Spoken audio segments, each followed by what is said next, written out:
3,000 years ago, the Toltecs of ancient Mexico believed every human being was a magician. They believed every word you spoke cast a spell on yourself, on the people you loved, on the world around you. And they believed something most of us have never considered, that the spells you are most afraid of were not cast by enemies.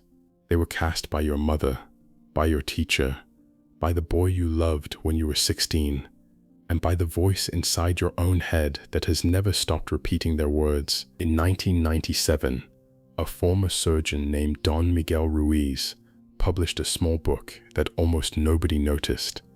It was based on the teachings of his Mexican grandmother, a woman who came from a long line of healers, mystics, and storytellers known as the Toltec. The book was called The Four Agreements, and it sat quietly on bookstore shelves for years. Then something strange happened. Word spread. Therapists started recommending it to their clients. Recovering addicts kept it on their nightstands. People in crisis passed it between each other like a secret. 20 years later, it had sold more than 15 million copies. It is still on the New York Times bestseller list, right now, today. So why did this little book, written by a man almost nobody had heard of, in a voice that often sounds more like a shaman than an author, outlast almost every other self-help book of its generation? Because it answered a question most of us are afraid to ask. Why do we suffer so much when nothing is technically wrong with our lives? Over the next 50 minutes, I'll walk you through every key idea inside this book, the framework Ruiz inherited from his grandmother, the 4 ancient agreements he claims will end your suffering, and the part of his teaching that almost nobody talks about, but that I think is the real key to the whole thing. If you've ever lain awake at 3 in the morning replaying something stupid you said in a meeting 6 years ago, punishing yourself for the 100th time for a comment nobody else even remembered, this is for you. If you've ever stayed in a relationship with someone who treated you like you didn't matter and wondered why you couldn't leave, this is for you. And if some part of you suspects that the life you're living isn't quite the one you would have chosen, this is especially for you. Let's begin. The dream and the domestication. Imagine for a moment that you've been running a piece of software on your mind since you were 2 years old. You didn't choose this software. You didn't install it. You didn't read the terms and conditions. It was simply there, running in the background of your thoughts, every minute of every day, telling you who you are, what you deserve, what's possible, and what's beyond your reach. This is where Ruiz begins. And it's the part of the book most people skip past on their way to the 4 agreements. That's a mistake, because without this foundation, the 4 agreements are just clever advice. With this foundation, they become a way out of a prison most of us don't even know we're in. Ruiz calls this prison the dream of the planet. Don't let the word dream throw you. He doesn't mean a fantasy. He means a shared hallucination, a collective story that every human is born into. The story of what's normal, what's beautiful, what's shameful, what money means, what love is supposed to look like, who gets to be respected and who doesn't. None of us chose this story, but all of us are inside it. Here is how it works. You are born wild. You have no opinion about your body, your face, your voice, your worth. You are simply alive, laughing, crying, eating, sleeping, exploring. Then the adults around you begin a process Ruiz calls domestication, the same word we use for training a dog. Picture it. You're 3 years old. You sing a song at a family party. The whole room laughs. Your aunt says, "Oh, sweetheart, you have a terrible voice. Please stop." And everyone laughs harder. You don't sing again at that party. You don't sing at the next one either. By the time you're 9, you've decided you can't sing. By the time you're 25, you would rather die than sing in front of another person. One sentence, one spell, one agreement made between you and a comment from a relative you stopped seeing 20 years ago. And that agreement is now running your life. This is what happens to all of us. Not just about singing, about everything. The way we hold our bodies, the way we hear our own voice, whether we believe we deserve good things, whether we're allowed to take up space, whether we can be loved without performing for it. Now, here's where it gets darker. Because while you're being domesticated by the world, two characters are quietly being installed inside your own mind: the judge and the victim. The judge is the part of you that has memorized every rule, every standard, every expectation you ever absorbed. The judge's job is simple: to constantly check whether you're measuring up. The judge knows what your father expected. The judge knows what your high school crush thought of your laugh. The judge knows which mistakes you made in 2014 and is willing to remind you of them at any moment. The victim is the part of you that hears the verdict. The victim carries the shame.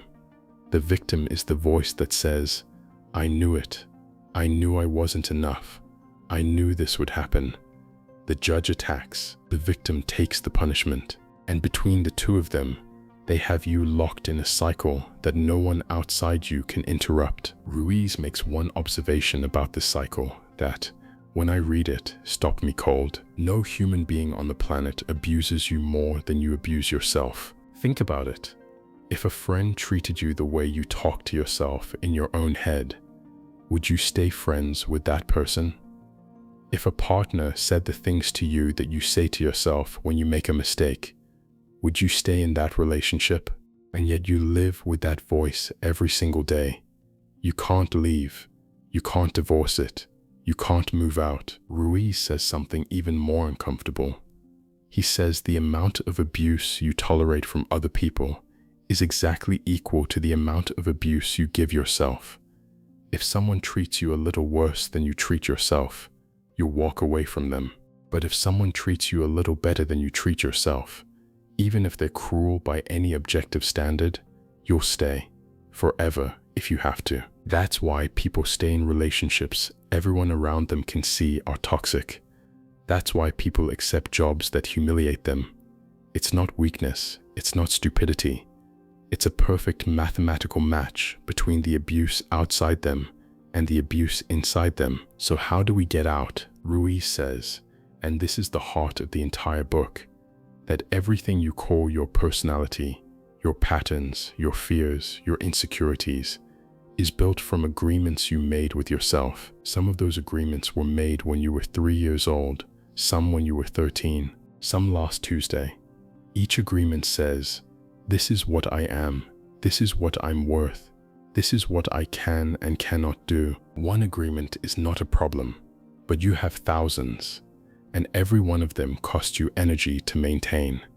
By adulthood, you are spending almost all of your power simply keeping these agreements alive. There is barely any left to actually live. What Ruiz offers next is not a self-help system. It's an exit strategy. 4 new agreements, old enough to be ancient, simple enough to fit on a sticky note, that, if you take them seriously, will systematically dismantle every false agreement you ever made. We start with the one Ruiz himself calls the most important and the most difficult to keep. If you only ever apply one of these 4 agreements, this is the one to choose. The first agreement: be impeccable with your word. Picture a 6-year-old boy standing in his kitchen. He's just spilled juice on the floor. His mother is exhausted, late for work, at the end of a very long week. She turns around, sees the spill, and snaps. You know what? You are exactly like your father. Useless. I don't know why I bother. She doesn't mean it. She would take it back if she could. By that evening, she'll have forgotten she said it, but the boy will never forget. That sentence will become a piece of code inside him.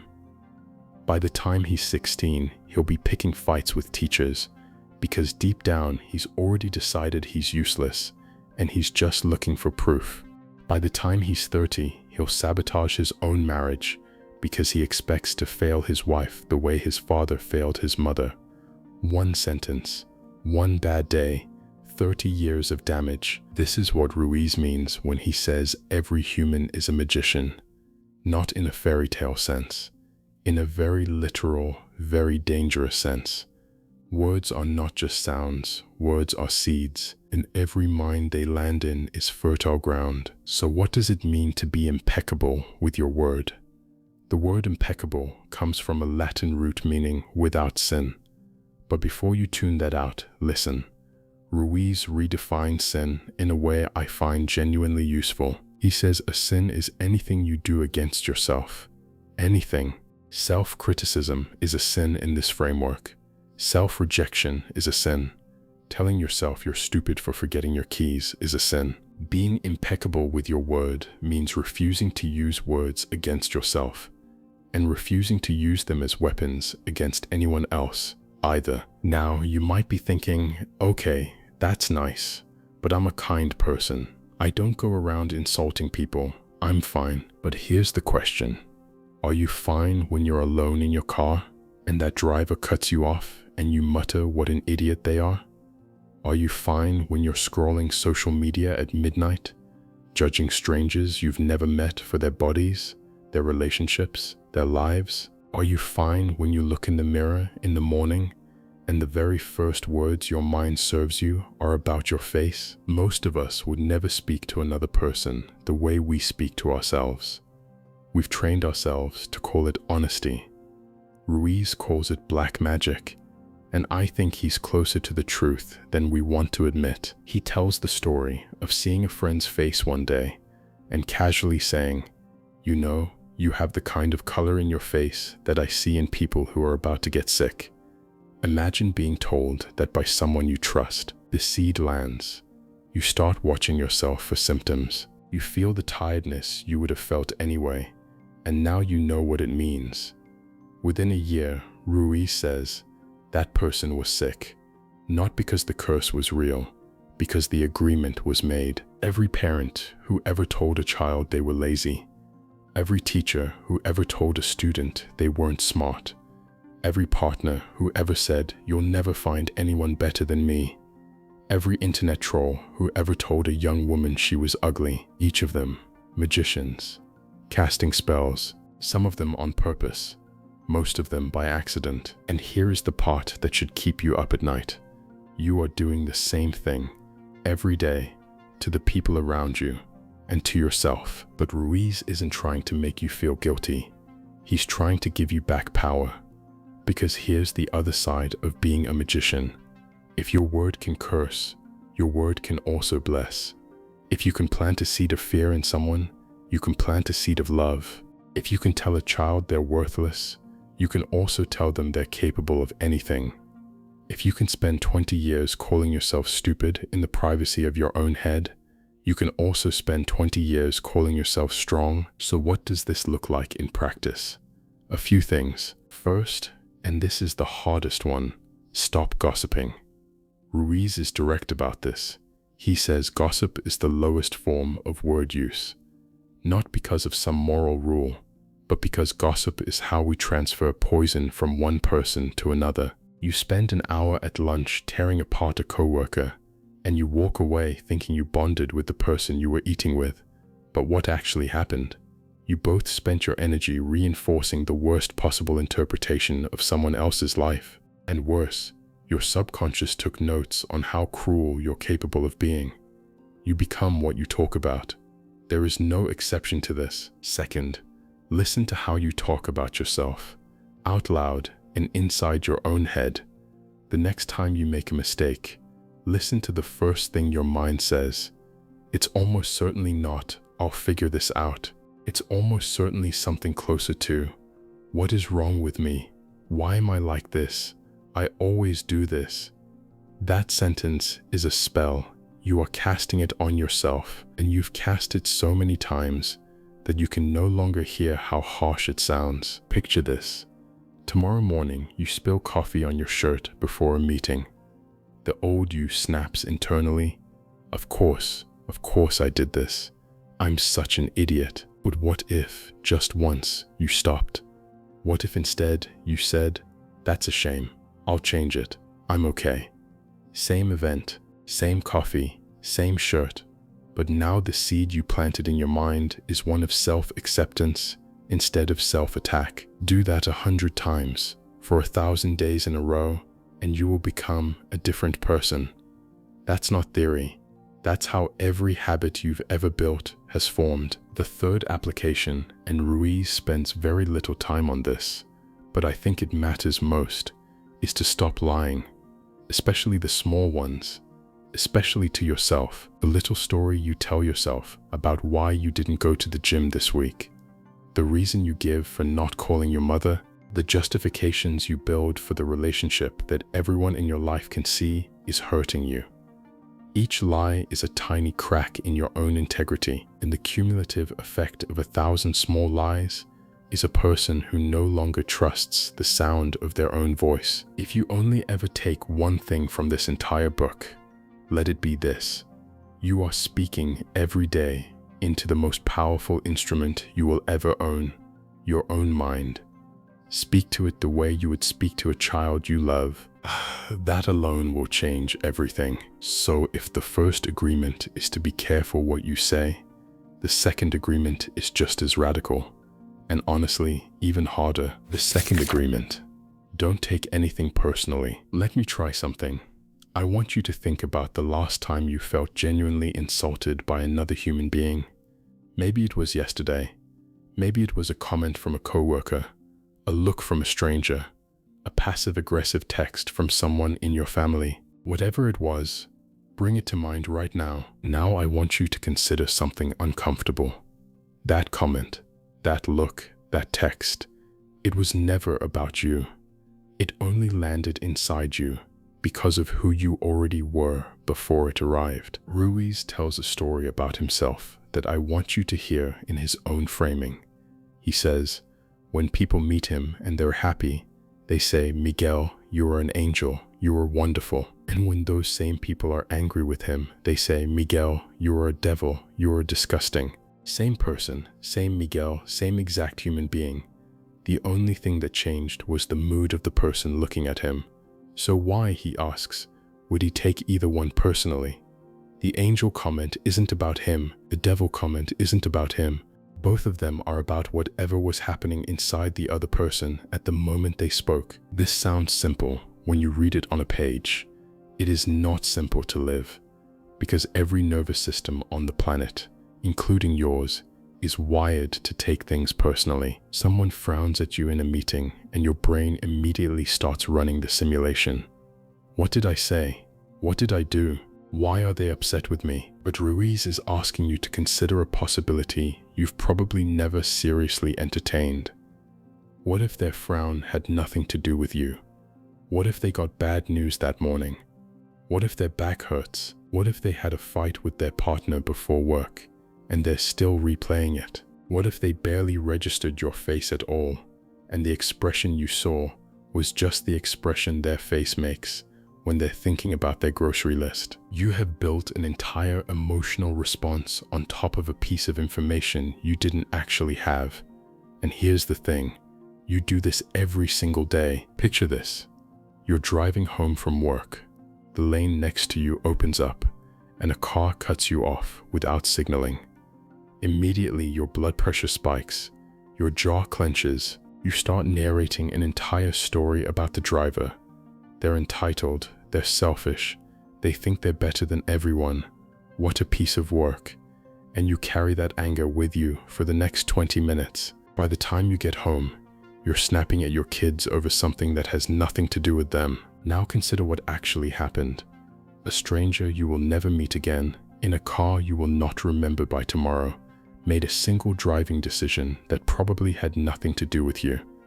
They might have been late for a hospital visit. They might have been distracted by a phone call. They might just be a bad driver who isn't paying attention to anyone. None of those possibilities involve you, but you absorbed that moment as if it were a personal attack, and then you carried the poison home to people you actually love. This is what Ruiz means when he says taking things personally is a kind of self-importance. He doesn't mean it cruelly. He means when you take everything personally, you are operating under the assumption that the world revolves around you, that every action other people take is about you, that every comment is meant to wound you, that every choice they make is a referendum on your worth. But other people are not actually thinking about you very much. They are thinking about themselves, just like you are thinking about yourself most of the time. Here's the line from the book that I want you to write down somewhere. Ruiz says, "Whatever you think, whatever you feel, I know is your problem and not my problem. It is the way you see the world. It is nothing personal, because you are dealing with yourself, not with me." Read that again. Not with me, with yourself. When someone tells you that you're brilliant, they're describing themselves, their mood, their experience of you, their need at that moment. When someone tells you that you're worthless, they're also describing themselves. They're describing the wound inside them that you happen to brush against. The compliment doesn't make you a better person. The insult doesn't make you a worse one.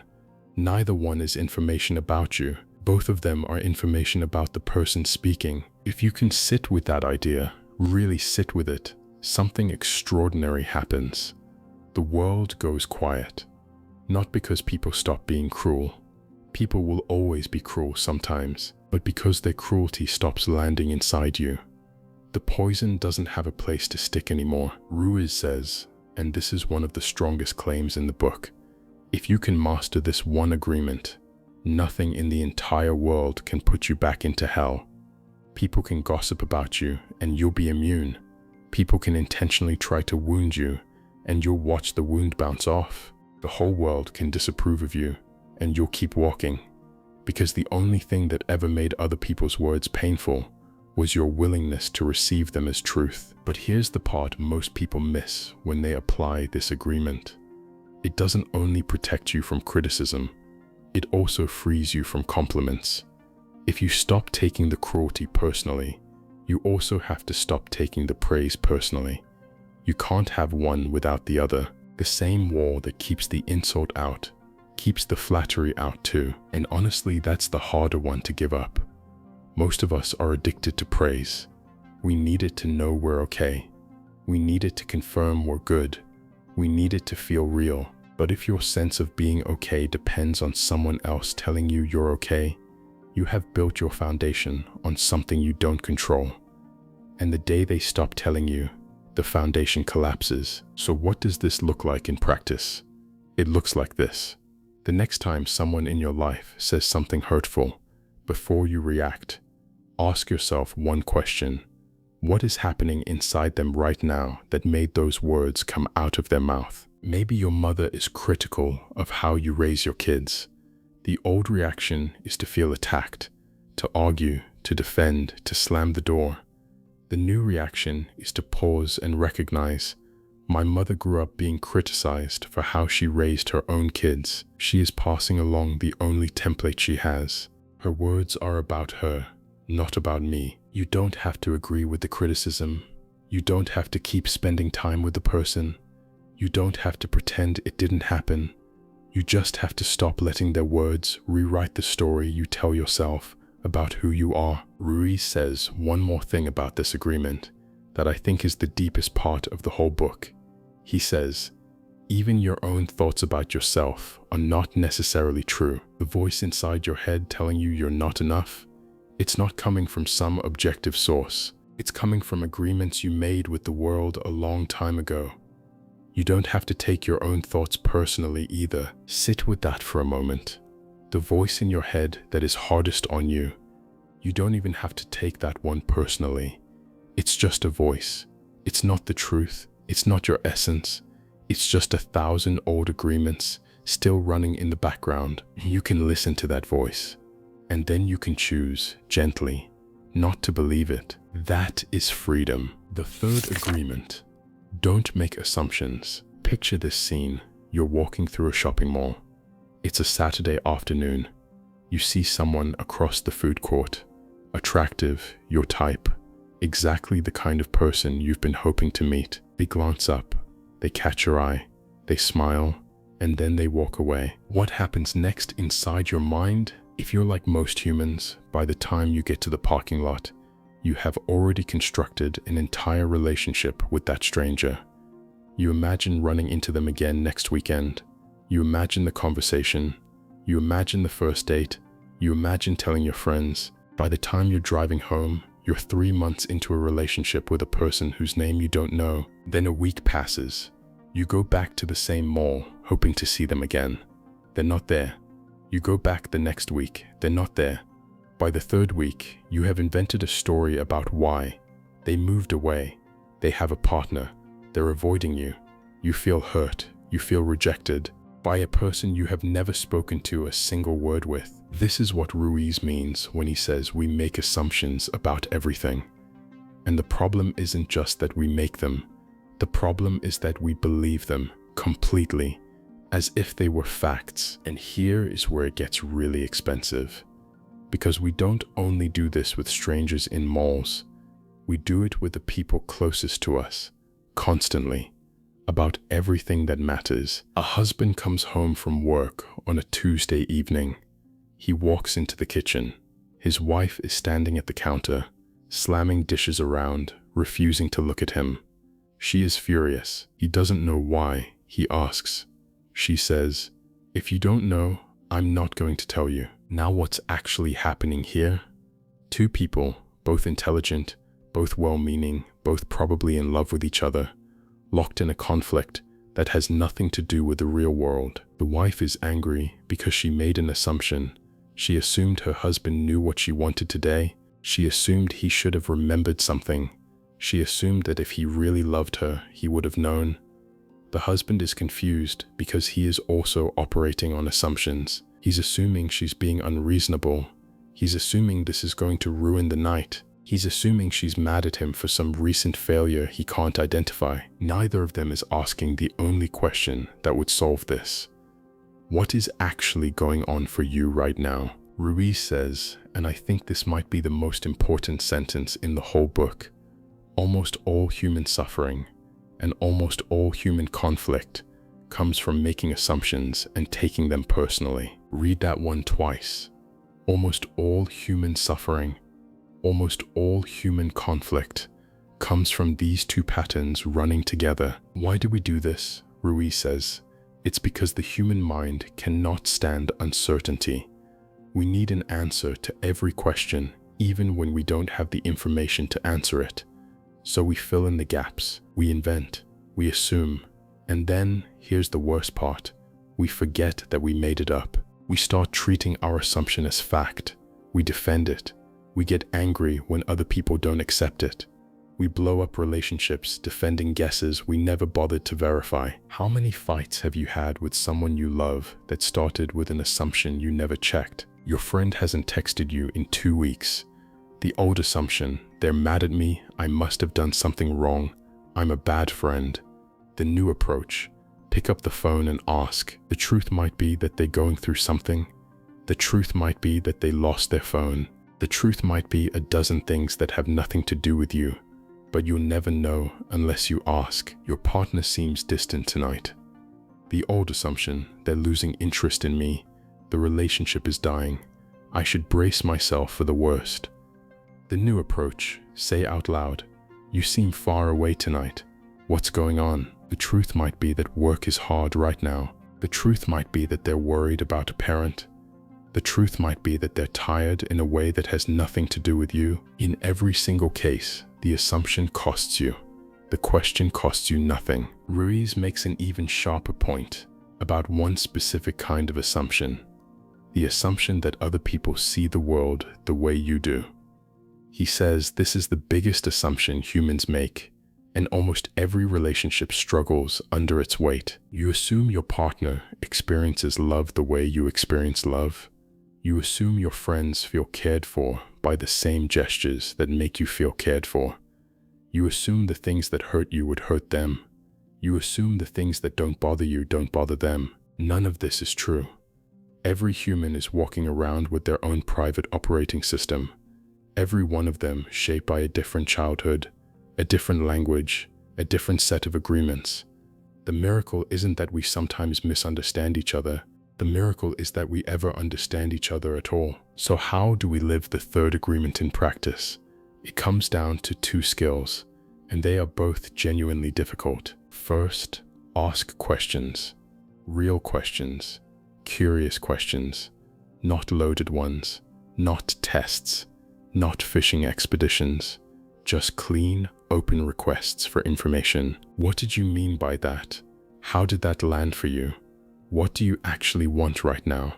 Most arguments would dissolve completely if either person had the courage to ask one of these questions in the first 30 seconds. Second, say what you actually want, out loud, with words, without expecting people to read your mind. This sounds obvious. It is not obvious. Most of us were trained as children to expect the people who loved us to anticipate our needs without us having to express them. So we drag that expectation into adulthood, and then we resent everyone in our lives for failing a test they didn't know they were taking. Ruiz says, and this is one of the most quoted lines from the book, if all humans communicated this way, with clear requests and clear questions, almost every misunderstanding on Earth would disappear. There would be no wars, no betrayals, no silent feuds between people who used to love each other. Just two humans, talking, telling each other the truth, asking when they didn't understand. That world is not utopian. It's actually possible. It just starts with two questions and one declaration. What do you mean? What do you want? And here is what I need. If you can build the muscle to use those 3 sentences in your closest relationships every day, you will dissolve more suffering than any therapy session you have ever paid for. So we've covered 3. Be careful with your words. Don't take things personally. Don't make assumptions. But Ruiz says none of those 3 will hold without the 4th. The 4th is the one that makes the other 3 actually live in your body. The 4th agreement. Always do your best. At first glance, this sounds like the weakest of the 4. We've all heard do your best since kindergarten. It's on motivational posters. It's printed inside greeting cards. It feels almost too simple to be transformative. But Ruiz means something very specific by this, and it's not what your kindergarten teacher meant. There's an old parable he tells in this section that I want to retell carefully, because it captures the whole agreement in a single image. A young man went to a Buddhist temple. He wanted to escape his suffering. He found the master and he asked, "Master, if I meditate 4 hours a day, how long will it take me to transcend?" The master looked at him kindly and said, "If you meditate 4 hours a day, perhaps you will transcend in 10 years. The young man, eager to do better, asked, "Master, what if I meditate 8 hours a day?" The master said, "If you meditate 8 hours a day, perhaps you will transcend in 20 years. The young man was confused. He asked why. The master answered, and here is the line that matters. You are not here to sacrifice your joy or your life. You are here to live, to be happy, to love. If you can do your best in 2 hours of meditation, but you spend 8 hours instead, you will only grow tired, miss the point, and you won't enjoy your life." Read that again. You are not here to sacrifice your joy. You are here to live. This is what the 4th agreement actually means. It is not always push yourself harder. It is not always grind. It is not always exceed expectations. It is something far more subtle and far more freeing. Doing your best means doing the right amount in this moment, given who you are today. No more, no less. Your best is going to change. It will be different on Monday morning than on Friday night. It will be different when you've slept 8 hours than when you've slept 4. It will be different when you're healthy than when you're sick. It will be different at 30 than at 60. The 4th agreement is not asking you to perform at maximum capacity at every moment. It's asking you to show up honestly with whatever you actually have today and not punish yourself for what you don't. If you do less than your best, Ruiz says, you'll suffer guilt and self-judgment. If you do more than your best, you'll exhaust yourself and resent the work. The sweet spot, the only sustainable place to operate from, is exactly your best, today, in this body, in this moment. Now, here's the part that ties this agreement to the other 3. Ruiz says, and pay close attention to this, the first 3 agreements will only work if you live this 4th one. Picture it. You commit today to be impeccable with your word. You make the agreement with yourself. You promise you will not gossip, will not insult yourself, will not weaponize language, and then 24 hours from now, at some point during a stressful afternoon, you will fail. You will say something unkind. You will mutter at yourself in the mirror. You will catch yourself talking about someone behind their back. It will happen. It is guaranteed. Now here's the question. What happens next? If you don't have the 4th agreement, what happens next is that the judge inside your mind takes over. The judge says, see, you said you'd do this and you couldn't even last a day.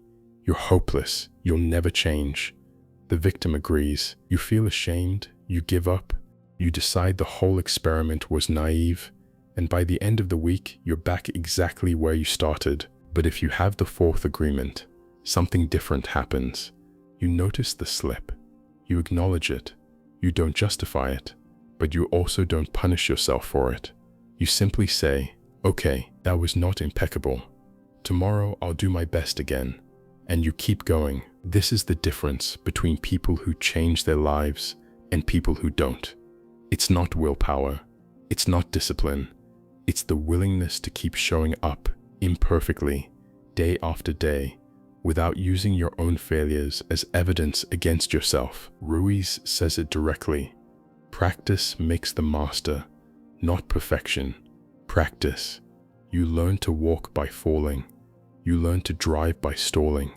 You learn to speak your language by getting it wrong, over and over for years. Why would becoming a different person be any different? But there's another piece of the 4th agreement that I think most people miss completely. It's a piece I needed to hear. Maybe you do too. Picture someone you know, maybe yourself, who goes to work every Monday already counting down to Friday. They drag themselves through the week. They watch the clock. They suffer through every meeting. They count the hours. They tell themselves they're doing this for the paycheck, for the rent, for the family, for whatever reason makes the suffering feel justified. Then Friday afternoon arrives. They get the paycheck. And what do they do with their 2 days of freedom? They drink to forget the week. They scroll through phones for hours. They stare at screens until Sunday night, when the dread of Monday morning creeps back in. And then they do it all again. Ruiz observes this and says something simple but devastating. He says, these people aren't really living. They're trading their time for money. And then they're using the money to escape from the rest of their time. This is what happens when we only take action because we expect a reward at the end. We make the action itself miserable. We resist it. We do it badly. We rush through it. We hate every minute of it. And then we wonder why we feel empty. The 4th agreement is asking something radical. It is asking you to take action because you love the action. Not for the reward at the end, not for the recognition, not for the paycheck on Friday, for the doing itself. When you mop the floor because you love the way the floor looks when it's clean, not because you're performing for someone, not because you have to, not because you'll be rewarded, but because the action itself is satisfying. When you talk to your child, talk to them because you love the conversation, not because you're trying to be a good parent. When you do your work, do it because there's something in the work itself you can find pleasure in. Ruiz says, when you live this way, the rewards still come. You still get paid. You still get recognized, maybe more than before, but you stop being attached to whether they come. You stop trading your life away for a future you might never reach. Because here is the strange truth about the 4th agreement. It's not really a strategy for productivity. It's a strategy for not wasting your life. The whole life, including this Tuesday afternoon, including the meeting you don't want to be in, including the dishes piling up in the sink, including the parts of your day you've been treating as obstacles between you and the life you actually want. There is no actually want life that begins later. There is only this. And if you can't find a way to do your best with love in this moment, you won't find a way to do it in any other moment either. The path to freedom. So, be impeccable with your word. Don't take anything personally. Don't make assumptions. Always do your best. 4 sentences. Simple enough to fit on a sticky note. So why is it so hard? Ruiz spends the final part of the book on this question. And the answer he gives is one I want you to sit with, because it's where the whole framework gets honest about how difficult this work actually is. He says, imagine a world in which every human being has a skin disease. Every person walks around with open wounds, infected sores, places where they cannot bear to be touched, so everyone learns to keep their distance. Everyone wears layers of clothing. Nobody embraces anyone. Nobody shakes hands. The pain of being touched is so universal that everyone has just decided this is what being human is. If a child grew up in that world, they would think it was normal. They wouldn't even know that human beings were ever meant to be touched without pain. Ruiz says, that is the human mind. We are walking around with emotional wounds we have stopped noticing. We protect them, we hide them, we avoid the people who get too close to them, and we tell ourselves, this is just what life is. The 4 agreements are the medicine, but the medicine only works if you're willing to look at the wounds. And there is one more practice Ruiz adds in the final chapters of the book that I think is the most important practice in the entire framework. He calls it the only thing that actually heals. Forgiveness, not forgiveness because the person who hurt you deserves it. Most of them probably don't. Forgiveness because you are exhausted from carrying it. Ruiz says we forgive, not for them, but because the resentment is rotting inside us. Every time you replay an old hurt in your head, you are paying for it again. Every time you tell the story of what they did to you, you are reliving it. The person who wronged you may have moved on years ago. They may have forgotten. They may be living happily right now, while you are still locked in a courtroom inside your own mind, prosecuting them for the 100th time. You will know you have forgiven someone when you can hear their name and feel nothing. And the deepest layer of this, the one that actually changes a life, is the forgiveness you owe yourself for every mistake, for every relationship you stayed in too long, for every chance you didn't take, for every version of yourself you are still ashamed of. The judge in your mind has been prosecuting you for decades. At some point, you have to be the one to call off the trial. Ruiz offers one last thought experiment that I want to leave you with before we land. He says, what would change about today, right now, if a doctor told you that you had 1 week left to live? Think about it for a moment. Who would you call? What would you stop pretending? What would you say out loud that you have been holding back for years? What would you finally allow yourself to enjoy? Now consider the harder question. Why are you not doing those things today? You don't actually know how much time you have. None of us do. The only difference between you and the person with 1 week left is that you are still operating under the comfortable illusion that there will always be more time. Living the 4 agreements is in part a way of living as if every day were that 1 week, with nothing held back, with nothing pretended, with your real self expressed honestly, while there is still time to express it. Key takeaways. Let's bring this home. If you remember nothing else from this entire book, remember these. 1. Almost everything you believe about yourself is an inheritance. Your parents handed it to you, your school handed it to you, your culture handed it to you. You did not pick most of it. And the first act of freedom is recognizing that the operating system running your mind right now is not the same thing as you. There is a self underneath all of it. The work is to dig it out. 2. Your words are not neutral. Every sentence you speak, to others and to yourself, is planting a seed. Most of us are tending gardens of fear and calling it realism. You can plant a different garden.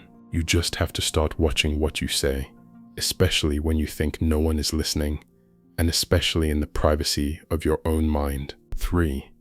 Almost nothing other people do or say is about you.